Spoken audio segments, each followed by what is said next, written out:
لا إله إلا الله وحده لا شريك له لا إله.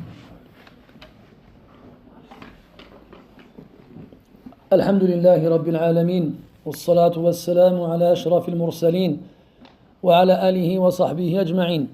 أما بعد، أيها الإخوة الكرام، نلتقي وإياكم في هذه الليلة المباركة، وليلتنا هذه هي 29 من شهر شعبان لعام 45 و400 وألف للهجرة، الموافقة 9 من شهر مارس لعام 24 و2000. كعادتنا في ليالي الأحد ننشر المصحف بين أيدينا لتلاوة كلام ربنا ومدارسته فيما بيننا، ولم نزل نتحدث عن سورة الرحمن، وقد وفقنا الله تبارك وتعالى حتى وصلنا إلى قوله عز وجل: ولمن خاف مقام ربه جنتان.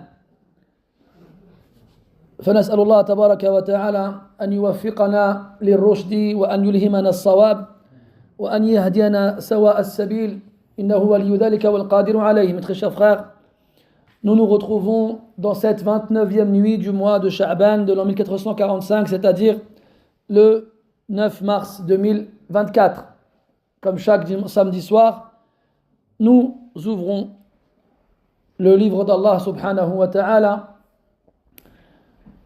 afin de lire les versets qui le composent et de les étudier et de méditer profondément au sujet de leur sens et de leur secret. Nous sommes toujours dans la lecture du chapitre coranique portant un des noms d'Allah subhanahu wa ta'ala qui est Ar-Rahman, le tout miséricordieux, et nous nous sommes arrêtés lors de notre dernière rencontre au 45e verset de cette sourate, et nous reprenons aujourd'hui, si Allah nous le permet, avec le 46e, en lui demandant de nous accorder la droiture et de nous octroyer la véracité et la sincérité dans les intentions, les actes et les paroles, car seul lui peut nous les accorder. قال الله عز وجل بعد أن ذكر شيئا مما توعد به على أهل معصيته والمجرمين، ذكر الله تبارك وتعالى ما يلين به قلوب عباده الصالحين بعد أن خوفهم.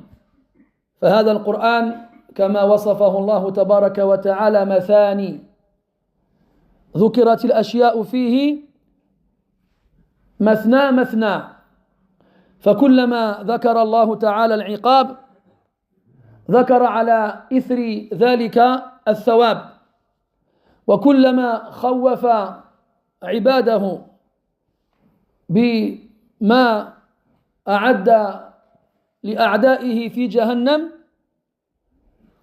لين قلوبهم بما أعد لأوليائه في جنات عدن، وذكر الأسباب التي بها نصل إلى هذا الثواب الموعود وننال هذا الجزاء العظيم. وهذه الأسباب كثيرة، ذكر الله تبارك وتعالى في هذه الآية الخوف، فقال سبحانه: ولمن خاف مقام ربه جنتان. وكيف يكون الخوف؟ هل يكون شعورا في القلب لا يتجلى ولا يظهر في الجوارح، أم يكون الخوف مستقرا في سويداء القلب ويظهر في جميع أعضاء البشر؟ طبعا الأمر الثاني هو الصواب، فالذي يخاف مقام ربه، والمقام بمعنى القيام، فالذي يتذكر ذلكم اليوم الذي سيقوم فيه بين يدي ربه سبحانه وتعالى يخاف ذلك المقام، يخاف الحساب، يخاف السؤال، يخاف ألا تكون أعماله قد تقبلت، ويخاف ألا تكون توبته من ذنوبه قد تقبلت، ويخاف أن يكون قد ارتكب جريمة لم يتب منها تكون سبب مهلكته، يخاف أن يقوم بين يديه من الناس من يطلب منه حقه، يخاف ذلك كله، فيستعد لذلكم اليوم بأداء الفرائض، يستعد لذلك اليوم باجتناب المعاصي، يستعد لذلك اليوم بأن يكون قلبه سليما عند لقاء ربه. قيل أن المقصود ويستعد لهذا اليوم أيضا بشدة اجتهاده في تعبده لربه ليلا ونهارا، فكلما وجد فرصة ليتقرب إلى الله تعالى بالصلاة والصيام وتلاوة القرآن والصدقة وبر الوالدين والإحسان إلى الأيتام والأرام والمساكين والفقراء وما أشبه ذلك من أعمال البر والخير، سارع إلى ذلك وسابق غيره ليكون من الأولين. وقيل أن المقصود بخوفه مقام ربه أنه كلما هم بسيئة تذكر ذلك المقام فترك ذلك الهم، وبهذا استحق أجرا على تركه همه بالمعصية، كما جاء بذلك الخبر الصحيح الذي يرويه النبي صلى الله عليه وسلم عن ربه عز وجل أنه قال: إن الله كتب الحسنة والسيئة ثم بين ذلك، فمن هم بالحسنة ثم فلم يعملها كتب الله له حسنة كاملة، ومن هم بالحسنة فعمل بها أو فعملها كتب الله له 10 أمثالها إلى 700 ضعف إلى أضعاف كثيرة، ومن هم بالسيئة فلم يعملها كتب الله له حسنة كاملة، ومن هم بالسيئة فعملها كتب الله له سيئة كاملة. وقال أهل العلم أن سبب ترك همه بالذنب لا بد أن يكون من خوف الله سبحانه وتعالى. قال الله تعالى في ذلك بعدما ذكر نصره لعباده الصالحين: ذلك لمن خاف مقامي وخاف وعيد. وقال في النازعات: وأما من خاف مقام ربه ونهى النفس عن الهوى، فذكر وأضاف قيدا زائدا إلى خوفه مقامه بين يدي مولاه، وهو تركه لهواه، فكلما أمرته نفسه بسوء أو بميل إلى ما قد يكون سببا في هلاكه خالفها وعصاها، لعلمه أنه في معصيته نفسه فلاحه ونجاحه. وقبل ذلك قال: فأما من طغى وآثر الحياة الدنيا فإن الجحيم هي المأوى، وأما من خاف مقام ربه ونهى النفس عن الهوى. فلا بد لهذا الذي يترك هوى نفسه ألا يكون من الطاغين. فأما من طغى، والطغيان بمعنى مجاوزة الحد، وآثر الحياة الدنيا وسعى لها سعيها ولم يلق للآخرة بالا، فإن الجحيم هي المأوى. فمن اجتمعت فيه هذه الصفات كان له ذلكم الجزاء، ألا يكون من الطاغين، وألا يؤثر الدنيا على الآخرة، وألا يطيع نفسه وهواه، وأن يخاف مقام ربه سبحانه وتعالى. هذا ماذا يحصل له؟ قال الله تعالى: ولمن خاف مقام ربه جنتان. واختلف في هاتين الجنتين. وخير ما قيل من استدل بالحديث الذي خرجه البخاري ومسلم عن عبد الله بن قيس رضي الله عنه أن النبي صلى الله عليه وسلم قال: جنتان من فضة آنيتها وما فيها، وجنتان من ذهب آنيتها وما فيها، وما بين القوم وبين أن ينظروا إلى ربهم عز وجل إلا رداء الكبرياء على وجهه في جنات عدن. فثمة 4 جنان، 2 منها من ذهب وكل ما فيها، والأخريان من ورق أي من فضة وكل ما فيها. ثم اختلف في هذه الجنان أهي لقوم دون قوم أم لكل من يدخل الجنة؟ فمنهم من قال أن لكل من خاف مقام ربه 4 جنات، 2 من ذهب و2 من فضة. وقيل أن الجنتين اللتين هما من ذهب للإنس، والجنتان اللتان هما من ورق أي من فضة للجن. وقيل أن الجنتين اللتين هما من ذهب للمقربين، والجنتين اللتين هما من ورق لأصحاب اليمين. وقيل أن الله تعالى ذكر الجنة بصيغة التثنية وأراد بها الجمع، والمقصود بإطلاق التثنية على الجمع الإشارة إلى المضاعفة. والله تبارك وتعالى في غير ما موطن ذكر مضاعفة العذاب،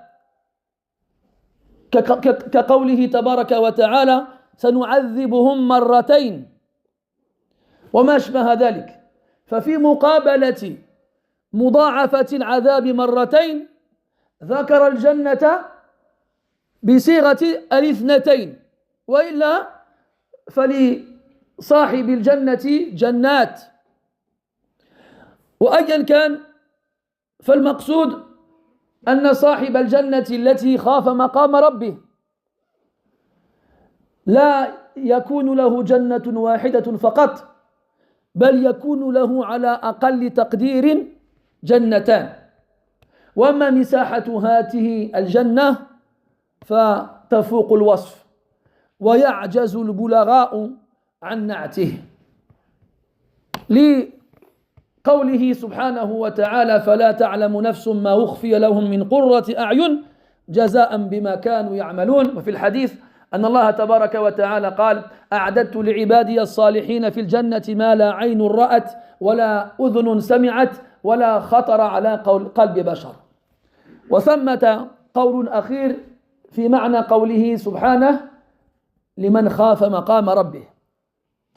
مقام بمعنى قيام، فالقيام إما أن يكون من الخائف الذي سيقف بين يدي الله سبحانه وتعالى، وإما أن يكون من الله تبارك وتعالى. فإذا أضيف القيام إلى الله عز وجل كان بمعنى المراقبة. ومنه قوله تبارك وتعالى: أفمن هو قائم على كل نفس بما كسبت، أي شهيد يطلع على كل شيء ولا يخفى عليه شيء.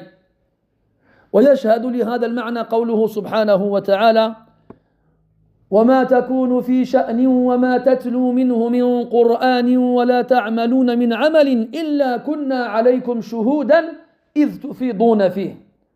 فهذا المعنى صحيح، فكونك خائفا من مراقبة الله تبارك وتعالى عليك الدائمة يجعلك تسلك سبيل الجادة في العمل بالصالحات وترك المحرمات، وبالتالي تكون من الآمنين يوم الفزع الأكبر.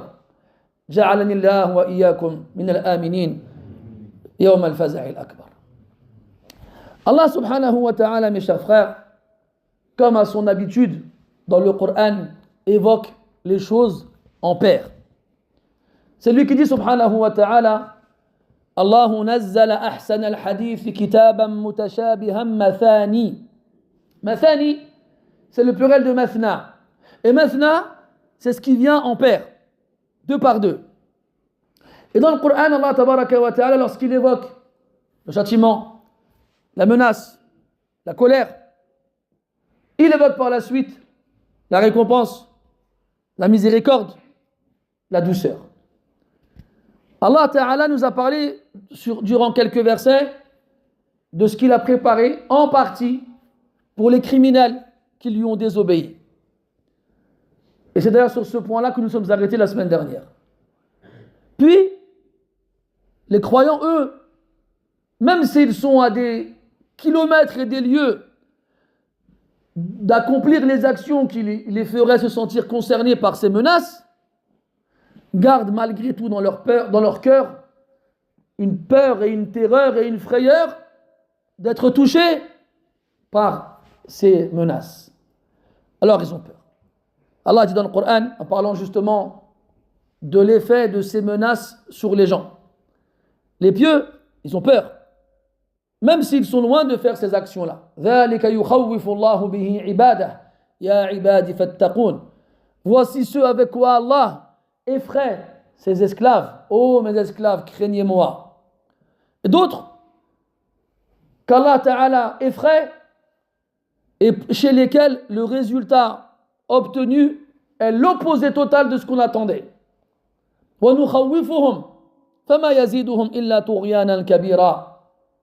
Et nous les effrayons, mais ça ne fait que leur rajouter en énorme rébellion. Donc, par rapport à cela, ya akhil aziz, prends ta température. Mets-toi face au verset où Allah Ta'ala veut faire naître la peur dans ton cœur. Et regarde le résultat de cette menace en toi. Est-ce qu'elle te pousse à l'obéissance? Est-ce qu'elle t'éloigne de la désobéissance? Ou au contraire, est-ce qu'elle ne fait que te retrancher dans une rébellion encore plus grande?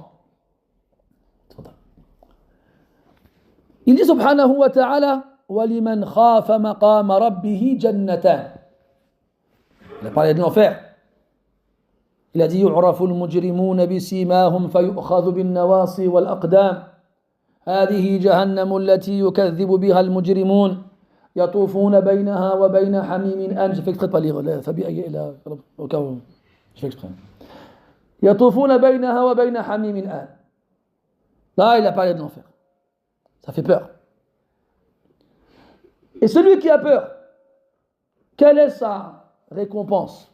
Mais avant toute chose, chers frères, cette peur-là, est-ce que c'est seulement un sentiment ressenti dans la poitrine, puis qui disparaît aussi vite qu'il n'est apparu? On lit le Coran, on vient à la mosquée, on écoute l'imam nous parler de l'enfer, du jour de la résurrection, du châtiment. Et à ce moment-là, on se sent concerné, on se sent concentré, on est dedans. Puis le cours fini, on prie, on se sépare, chacun rentre chez soi et on retourne vaquer à nos occupations classiques et quotidiennes. Peut-être même que certains, après avoir fini la prière et après avoir assisté au cours, vont aller faire des péchés. Ils ont prévu d'aller faire des péchés, de se rendre dans des endroits où on fait des péchés, ou d'aller rejoindre des gens qui font des péchés, ou bien sans l'un ni l'autre, aller quelque part tout seul pour faire des péchés. Peut-être même qu'au moment où on parle, il est en train de se dire vivement que je rentre ou vivement que ça finisse pour aller faire mes péchés.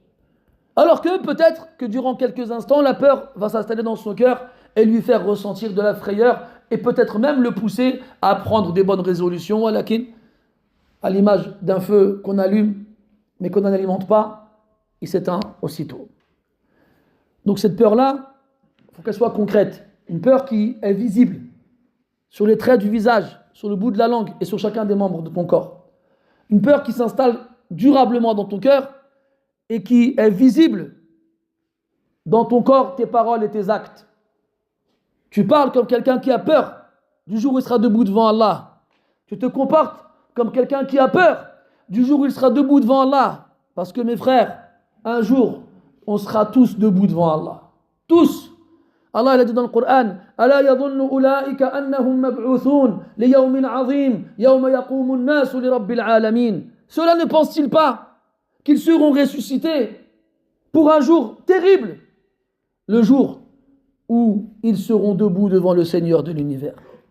Et le prophète a dit sallallahu alayhi wa sallam, ما منكم من أحد إلا وسيكلمه ربه يوم القيامة ليس بينه وبينه ترجمان فينظر أيمن منه فلا يرى إلا ما قدم وينظر أشأم منه فلا يرى إلا ما قدم وينظر بين يديه فلا يرى إلا النار تلقاء وجهه فاتقوا النار ولو بشق تمرة. Il n'y en a pas un parmi vous sans qu'Allah ne s'adressera à lui le jour de la résurrection, sans qu'il n'y ait d'interprète entre eux. Tous, on sera debout devant Allah Azza wa Jal. Tous. Et il y en a à qui Allah n'adressera pas la parole. Il ne les regardera pas. Il ne les purifiera pas. Et ils auront un châtiment douloureux. Il y en a qui le supplieront et il ne leur répondra pas. Il y en a à qui il dira après des milliers d'années, Ikhsa'u fiha wa la tukallimun. Ne m'adressez plus la parole. Le jour où tu te retrouves devant lui, il refuse de te parler. Il refuse de te voir. Il refuse de te répondre parce que tu n'as pas été digne de son obéissance ici-bas. Ce jour-là, ils s'excuseront, mais leurs excuses ne seront pas acceptées. هذا يوم لا ينطقون ولا يؤذن لهم فيعتذرون. Voici le jour où ils ne parleront pas, où on ne leur permettra pas de le faire pour s'excuser. يستعتبون وما هم بمعتبين.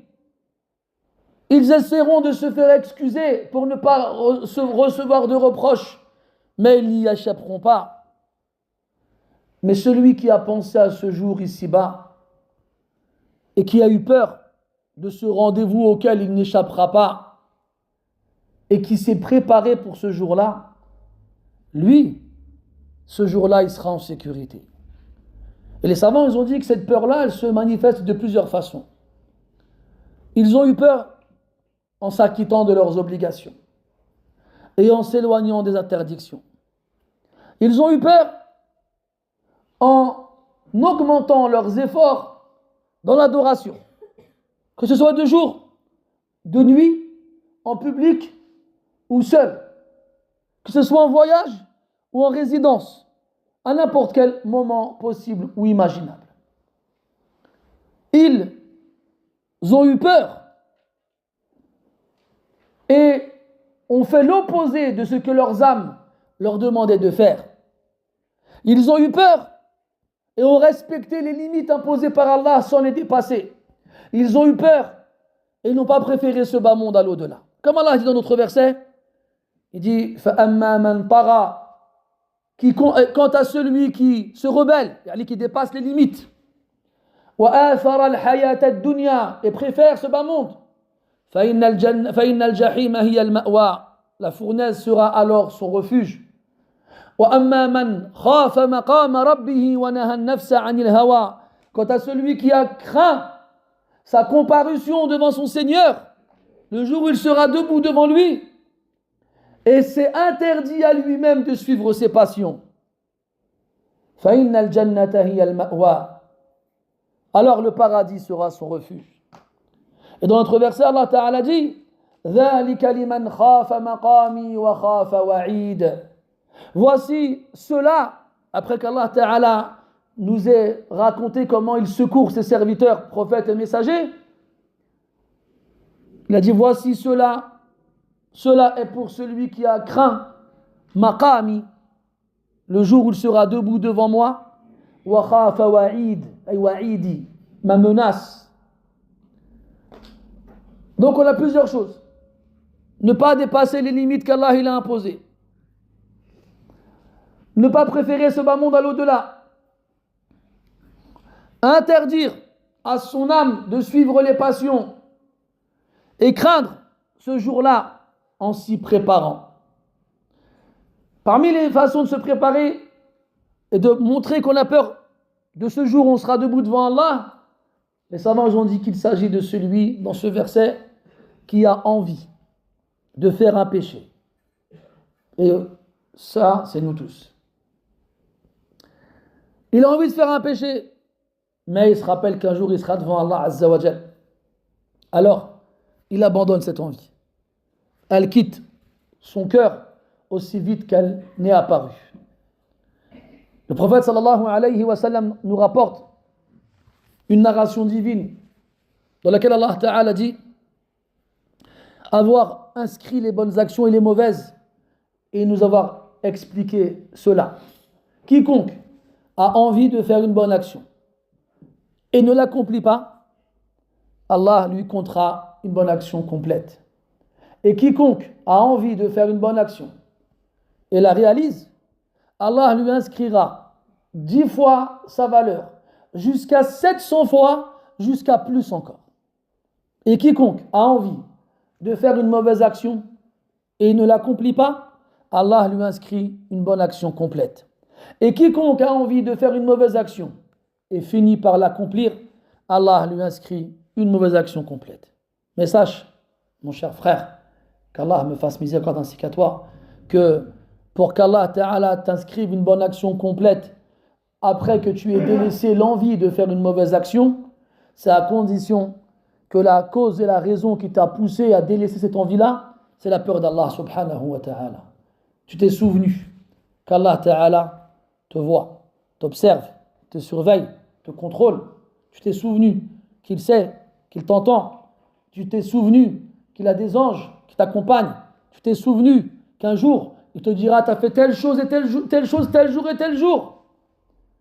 Alors, tu t'es dit, à quoi bon? À quoi bon? Pourquoi mettre mon éternité en péril et en danger? Pourquoi risquer le châtiment et la punition pour quelques instants d'amusement et de distraction? Le aqil, l'intelligent, le doué de raison, ne ferait jamais un pari si risqué. Al-Qahtani disait, rahimahullah, وإذا خلوت بريبة في ظلمة والنفس داعية إلى الطغيان فاستحي من نظر الإله وقل لها إن الذي خلق الظلام يراني.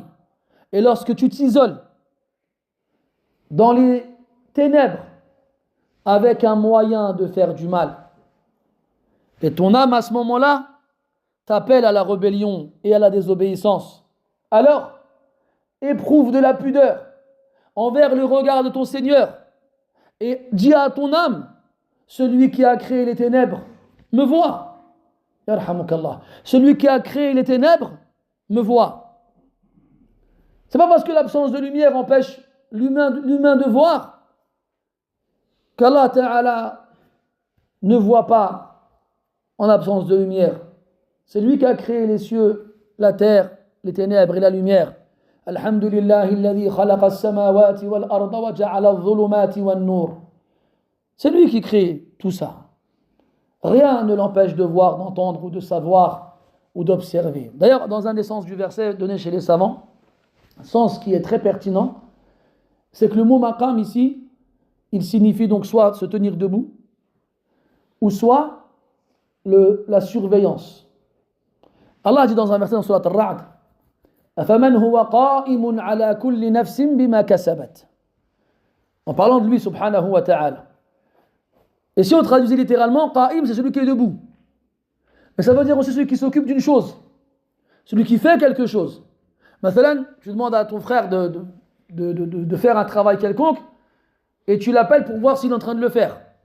أَتَفْعَلُ الْمُهِمَّةَ الَّتِي كَلَّفْتُكَ بِهَا. Est-ce que tu fais la mission que je t'ai confiée? Et lui te répond, Ana qa'imun biha. Je m'en occupe. Je suis en train de le faire. Donc ça ne veut pas dire forcément être debout. Ça c'est un wajh lughawi ma'rouf. C'est un sens linguistique connu. Et donc, afaman huwa qa'imun ala kulli nafsin bima kasabat. Il est qa'im ala kulli nafsin, yani Allah Ta'ala, c'est lui le garant et le gérant de toute âme. C'est lui qui l'a créé, qui la pourvoit, qui la préserve, qui l'éprouve, qui la fait vivre, qui la fait mourir. Et parmi les sens de ce qiyam, de cette gérance et garantie le fait qu'il nous observe. Al-muraqaba. Allah dit inna Allah kana ala kulli shay'in ou kana alaykum raqiba. Raqib, c'est celui qui contrôle, qui observe, qui surveille, à qui rien n'échappe. Et rentre dans Al-Qiyam, Al-Muraqaba. Et dans Yunus, Allah Ta'ala dit وَمَا تَكُونُ فِي شَأْنٍ. Il n'y a pas un état dans lequel tu te trouves. وَمَا تَتْلُو مِنْهُ مِنْ قُرْآنٍ. Et il n'y a pas une partie du Coran que tu récites. وَمَا تَعْمَلُونَ مِنْ عَمَلٍ. Et il n'y a pas une action que vous accomplissiez. إِلَّا كُنَّا عَلَيْكُمْ شُهُودًا إِذْ تُفِيضُونَ فِيهِ. Sans que nous ne soyons témoins de ce que vous accomplissiez au moment où vous le faites. Donc toi tu sais qu'Allah il est raqib, ala kulli shay'in shahid, omniscient, qu'il est témoin de toutes choses et que rien ne lui échappe. Tu sais qu'il t'observe et te surveille et te contrôle. Alors tu crains ce contrôle-là. Regarde combien de fois on a vu des vidéos sur internet où un pickpocket se glisse discrètement derrière quelqu'un et glisse sa main dans sa poche ou son sac et en retire son portefeuille ou son téléphone, puis il se retourne et il voit qu'il y a une caméra sur lui. Qu'est-ce qu'il fait? Il remet le téléphone ou le portefeuille dans la poche ou dans le sac de la personne.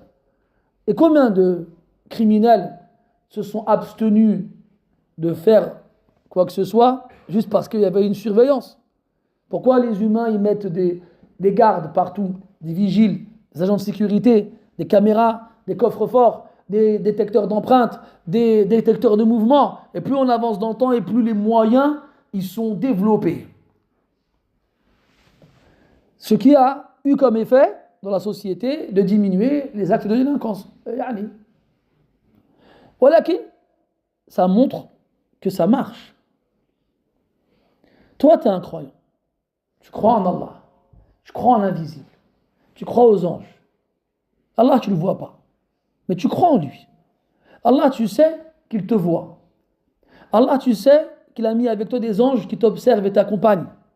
Tu le sais, ça, parce que tu y crois. Voilà que notre problème à nous, c'est que cette foi-là, elle reste abstraite. Elle n'égale pas la certitude qu'on a quand on voit des caméras. Quand il y a des caméras, on les voit, elles sont devant nous, on sait qu'on est observé. Alors on fait attention. Mais quand il n'y a pas de caméra, on croit qu'Allah il nous voit. Mais est-ce qu'on en est sûr? Est-ce que la certitude qu'on a dans cette croyance égale celle qu'on a vis-à-vis de nos yeux, de ce que nos yeux y voient? On a beaucoup de travail à faire, mes frères, pour arriver à ce degré-là. Quoi qu'il en soit, c'est un des deux sens du verset. Et celui qui craint le jour où il sera debout devant Allah Ta'ala en agissant ainsi, celui qui craint le fait qu'Allah Ta'ala l'observe et le surveille et le contrôle, quelle sera sa récompense? Il aura 2 paradis, 2 jardins. Parce que le Jannah en arabe, al-bustan al-kathiratul ashjar. Le Jannah en arabe, c'est un jardin dans lequel il y a beaucoup d'arbres. Ces arbres-là, leurs branches se recouvrent, du moins se touchent les unes les autres, ce qui fait que la masse des branches et des feuilles empêche à celui qui passerait au-dessus de voir ce qu'il y a en dessous. Car il y a toujours dans le sens du mot Jannah quelque chose de caché. Ça veut dire un jardin, parce qu'en arabe il y a plusieurs mots pour dire jardin. Il y a bustan, hadiqa, rawda, jannah, wa ma shbaha dhalik. Donc pourquoi on a appelé le jardin Jannah alors qu'il y a d'autres mots pour le définir ou le désigner? C'est pour lui apporter une subtilité supplémentaire, une nuance en plus. C'est le fait qu'on ne voit pas ce qu'il y a dedans à cause des arbres. Et le paradis, personne ne l'a vu. Allah a dit dans la narration divine, j'ai préparé pour mes serviteurs pieux au paradis ce qu'aucun œil n'a jamais vu, aucune oreille n'a jamais entendu et aucun cœur humain n'a jamais pu imaginer. On ne sait pas à quoi ressemble le paradis. Cet homme-là, cette femme-là qui ont pensé au jour où ils seront debout devant Allah et en ont eu peur, et se sont acquittés de leurs obligations, ont délaissé les interdictions, ont fourni des efforts intenses dans l'adoration, et ont même délaissé l'envie de faire des péchés, par crainte de ce jour-là. Ces gens-là qui ont eu peur du fait de savoir qu'Allah Ta'ala nous observe et nous voit, ils n'auront pas seulement un jardin, mais deux. Et encore, deux, selon les exégètes, c'est le minimum. Car plus tard, Allah il nous dit وَمِن دُونِهِمَا جَنَّتَانِ. Donc en fait, il y en a quatre. Et le Bukhari et Muslim rapportent d'après Abdullah ibn Qais radiyallahu anhu que le prophète sallallahu alayhi wa sallam a dit deux paradis en argent. Les récipients et tout ce qui s'y trouve sont en argent. Et deux paradis en or. Les récipients et tout ce qui s'y trouve sont en or. Et il n'y a entre les habitants de ces jardins et le fait de contempler leur Seigneur que la cape de la grandeur d'Allah subhanahu wa ta'ala. La seule chose qui les sépare alors qu'ils seront installés dans ces jardins, c'est la cape de la grandeur d'Allah ta'ala. Car Allah il a une cape et un pagne. Le cape c'est sa grandeur et son pagne c'est son orgueil, le fait qu'il soit digne des attributs qu'il se donne. Il n'y a que ça qui les sépare d'Allah subhanahu wa ta'ala dans ces degrés-là. Puis, les savants ont divergé sur ces jardins. Est-ce qu'ils sont pour une personne ou bien est-ce qu'ils n'en ont que deux chacun? Il y en a qui ont dit chaque personne qui a eu peur du jour où elle sera debout devant son Seigneur aura les quatre. Deux en or et deux en argent. D'autres ont dit que les deux en or c'est pour les êtres humains et les deux en argent c'est pour les djinns. D'autres ont dit les deux en or c'est pour les muqarrabin, les rapprochés d'Allah Ta'ala. Et les deux en argent, ashabul yamin, ceux qui leur sont inférieurs dans le rang. D'autres ont dit qu'en fait c'est l'emploi ici du duel est abstrait, c'est une image.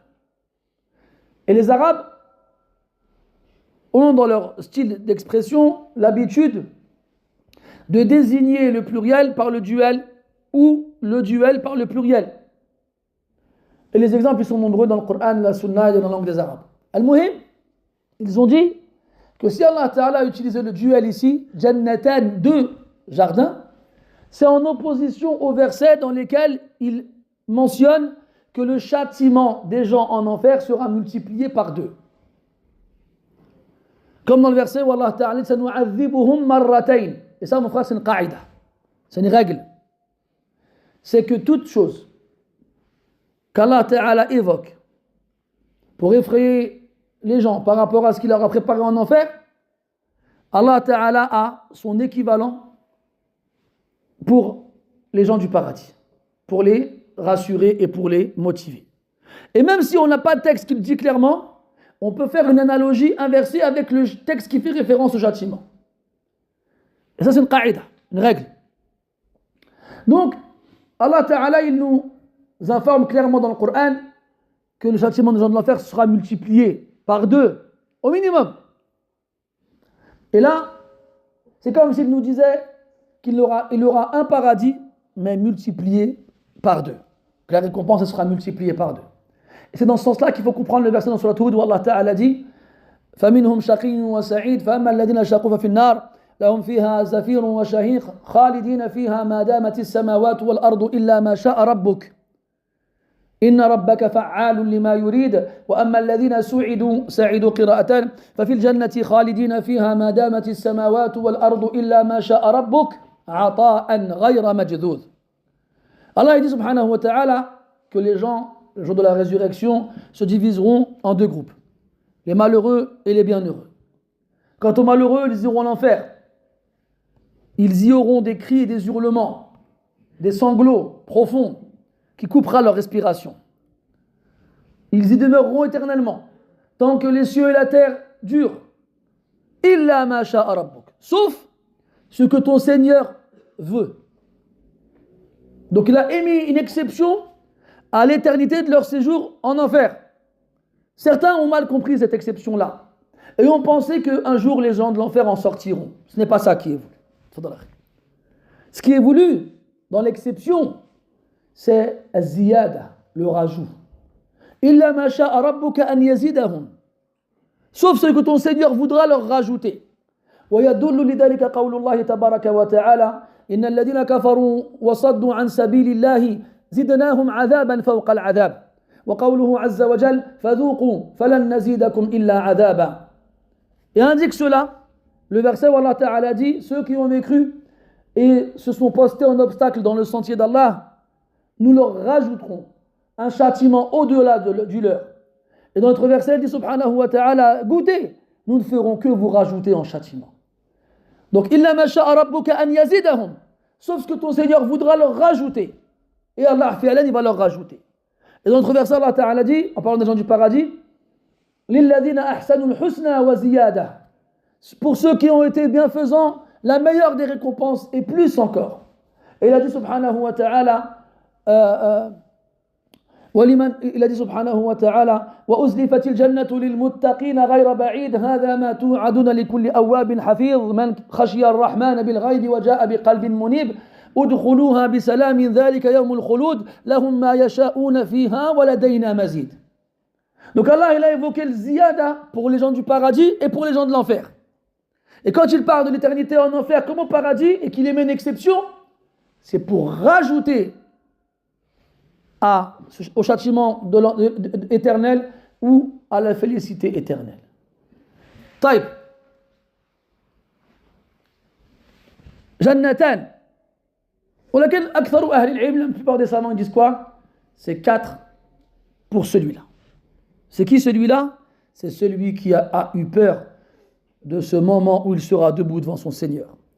Et celui qui a eu peur de ce moment-là, le prophète en a parlé, sallallahu alayhi wa sallam, le hadith d'Abdullah ibn Umar radiyallahu anhuma. Il a dit, alayhi salatu wa sallam, yudna al-mu'minu min rabbihi yawm al-qiyamati hatta yada'a alayhi kanafah. فيقول فعملت كذا وكذا في يوم كذا وكذا. فيقول العبد ربي أعرف. فيقول الله تعالى فلا يزال ربه يسأله حتى يظن المؤمن أنه هالك. فيقول الله له عز وجل عند ذلك كما سترتها لك في الدنيا سأسترها لك اليوم وأغفرها لك. Prophète sallallahu alayhi wa sallam, Allah Ta'ala approchera le croyant de lui jusqu'à le protéger d'un voile, d'un rempart, empêchant les gens autour d'entendre ou de voir ce qu'il se dit entre lui et son Seigneur. Allah lui dira, tu as fait telle et telle chose, tel et tel jour. Et tu remarques qu'il ne te dira pas pourquoi. Allah dit dans le Coran, وَمَا عَلَى الَّذِينَ يَتَّقُونَ مِنْ حِسَابِهِمْ مِنْ شَيْءٍ وَلَكِنْ ذِكْرَى لَعَلَّهُمْ يَتَّقُونَ.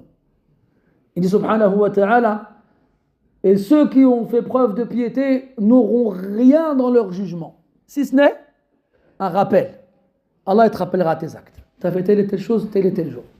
Telle et telle chose, tel et tel jour. Tu reconnais, tu acceptes, tu n'auras pas d'autre choix que d'accepter. Tu diras, Rabbi, je reconnais, ya Rabbi. Je reconnais, ya Rabbi. Et avant cela, il te fera reconnaître ses bienfaits sur toi et tu les reconnaîtras. Alam un'imka, alam ukrimka, alam usawwidka, alam u'tika, alam. فتقول بلى يا ربي بلى يا ربي. Ne t'ai-je pas honoré? Ne t'ai-je pas comblé de mes bienfaits? Ne t'ai-je pas enrichi? Ne t'ai-je pas donné la santé? Ne t'ai-je pas mis en sécurité? Et tu diras oui Seigneur, oui Seigneur, oui Seigneur. Puis il te dira, tu as fait telle chose et telle chose, tel jour et tel jour. Tu diras oui Seigneur. Et telle chose et telle chose, tel jour et tel jour. Oui Seigneur. Et il ne cessera de te rappeler tes actes. Et tu ne cesseras de les reconnaître. Jusqu'à ce que tu sois convaincu que tu seras forcément châtié. Tu te diras, c'est pas possible d'échapper au châtiment avec autant de péchés qui me sont rappelés. Comme Allah dit dans le Coran, وَبَدَا لَهُم مِّنَ اللَّهِ مَا لَمْ يَكُونُوا يَحْتَسِبُونَ. Et leur apparaîtra de la part d'Allah ce à quoi ils ne pensaient même pas, ce à quoi ils ne s'attendaient même pas, ce à quoi ils ne comptaient même pas. ما لهذا الكتاب لا يغادر صغيرة ولا كبيرة إلا أحصاها فمن يعمل مثقال ذرة خيرا يره ومن يعمل مثقال ذرة شرا يره. Tout ce que tu as fait, tout te sera dit ce jour-là, tout. Et au moment où tu penseras que c'est fichu, Allah Ta'ala te dira, comme j'ai caché ces péchés ici-bas aux yeux des autres, je les cache aujourd'hui aussi et je te les pardonne. Puis, on lui remettra le registre de ses bonnes actions dans sa main droite. Puis, il retournera auprès des siens, heureux et joyeux. Il leur tendra son livre en s'écriant « Ha'umuqra'u kitabiya » voici mon livre, lisez-le. Il leur dira, voici mes prières, voici mes aumônes, voici ma bonté envers les démunis, voici mon respect envers mes parents, voici mon pèlerinage, voici mon jeûne, voici.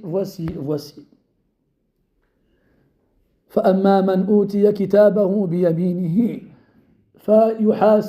فسوف يحاسب حسابا يسيرا وينقلب إلى أهله مسرورا.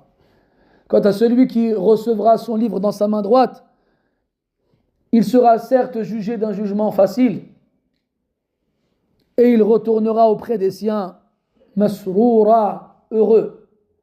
Fi dunya kana hazina. Fi dunya, il était triste car il avait peur de ce jour-là. Comme Allah dit dans le Coran, les gens du paradis se diront en s'y installant Alhamdulillahi alladhi yadhhaba anna al-hazan, que soit loué celui qui a fait partir de nous la tristesse. Quand ils se retrouveront au paradis et qu'ils se rappelleront leur passage ici-bas, ils se diront Inna kunna qablu fi ahlina mushfiqin famanna Allahu alayna wa waqana adhab as-samum. Certes, auparavant, nous étions dans nos familles effrayés, mais Allah nous a fait don de sa grâce et nous a préservé le châtiment de l'enfer. وَلِمَنْ خَافَ مَقَامَ رَبِّهِ جَنَّتَانِ. Ce jour-là, quand tu seras dans ces paradis en or et en argent, tu te diras, Alhamdulillah, je ne me suis pas sacrifié pour rien, je ne me suis pas retenu pour rien, je n'ai pas fait des efforts pour rien. Allahu la yudi'u ajra man ahsana amala. Allahu la yudi'u ajra al-muhsinin wal-muslihin. Allah, il ne gâche pas la récompense de ceux qui ont bien agi. Allah, il ne gâche pas la récompense des bienfaisants. Wallahi, ya akhi, quand tu vois les gens s'amuser autour de toi, quand tu les vois rire, se réunir, le cœur plein de joie et d'émoi, et que toi, tu t'éloignes d'eux pour ne pas les accompagner, et que tu as l'impression, à ce moment-là, d'être rejeté et pestiféré, tu as une voix qui te parle en ton fort intérieur, un écho qui résonne au fond de ton cœur et qui te dit pourquoi est-ce que tu restes seul et isolé? Rejoins-les, va avec eux t'amuser. Walakin mes frères, mata'un qalil thumma ma'wahum jahannam wa bi'sal mihad. Ce n'est qu'une petite jouissance, puis leur refuge et leur destination sera l'enfer, et quelle détestable finalité. Ma hiya illa ayyam ya ikhwani. Ce n'est que quelques jours, wallah. Ad-dunya ayyam. Wallahi, maqamuka fi hadhihi ad-dunya ayyam. سجل هذا في قرارة نفسك، نقشه في صدرك حتى لا تنساه، ضعه نصب عينيك وتذكره كل يوم بل كل ساعة بل كل لحظة أنك ميت مفارق هذه الدنيا وأن مقامك في الآخرة لا ينتهي ولا ينقضي أبدا. لو كنا نعتقد هذا اعتقادا جزيما لكان لهذا الاعتقاد تأثير بالغ في حياتنا، لكننا نلهو ونسهو، نعمل وننسى، نضحك ونفرح ونمرح ونلعب، ثم جاء الموت ليسحب أرواحنا، وإذا بنا نتضرع ونطلب ونبكي ونطلب التأجيل والتأخير ولو لحظة قصيرة لنعود إلى المسجد ولنسجد ولنبكي ولندعو ولنستغفر ولنتوب. لكن فات الأوان، فات الأوان، جاء أجلك فلا يستأخرون عنه ساعة ولا يستقدمون. Et wallahi mes frères, quand tu ressens cette frustration, surtout quand tu es dans l'âge de la jeunesse, quand tu vois les gens de ton âge s'amuser et de la vie profiter, voyager, rester ensemble, et toi tu restes dans ton coin seul, toi tu restes abandonné. Ce n'est que quelques instants, wallah. Wallahi mes frères, que notre passage ici-bas, il est bref. Ka'annahu hulmun. C'est comme quelqu'un qui dort, qui rêve et qui va se réveiller. La mort, elle va venir. Elle va tous nous emporter. Quelques instants seulement. Quelques moments seulement. On a l'impression que ça dure longtemps. Wallahi que c'est rapide. Et que quand on va mourir, on se rendra compte à quel point notre passage ici-bas était vraiment très bref. Et l'intelligent et le doué de raison, lui, il ne va pas troquer l'éternité pour quelques instants. Ya ibn Adam, innama anta ayyam.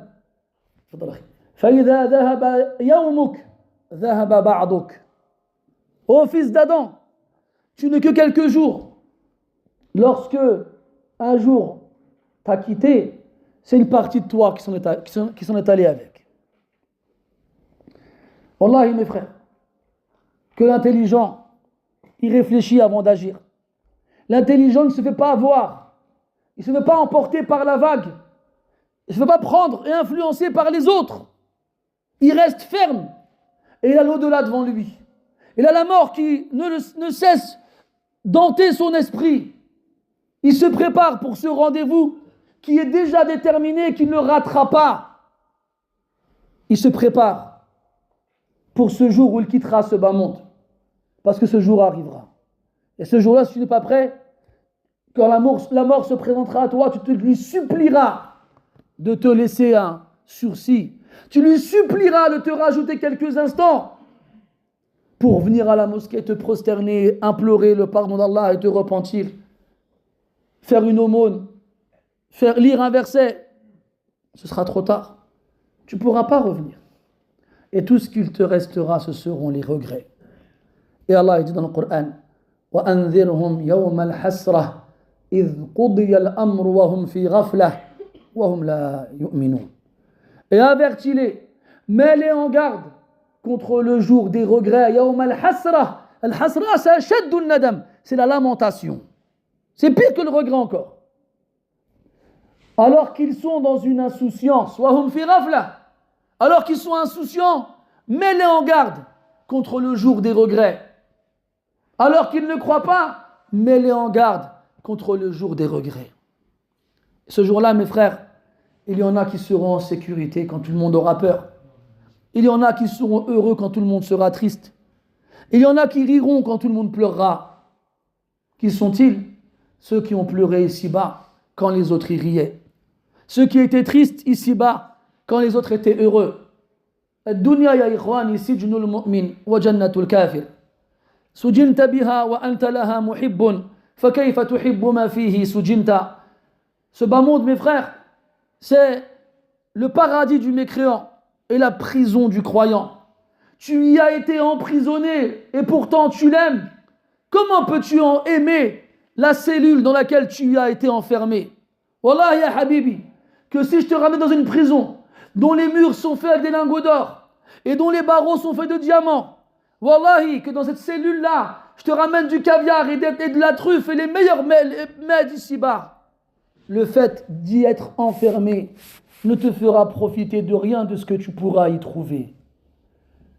Demande à un prisonnier, transforme ta cellule avec des murs en or et une porte en argent et des barreaux en diamant.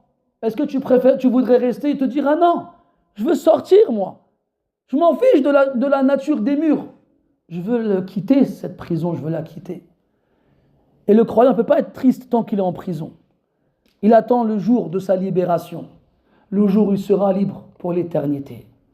وللحديث بقية نؤجله إلى الدرس المقبل إن قدر الله البقاء واللقاء فنسأل الله تبارك وتعالى أن يجعلنا ممن يخاف مقامه.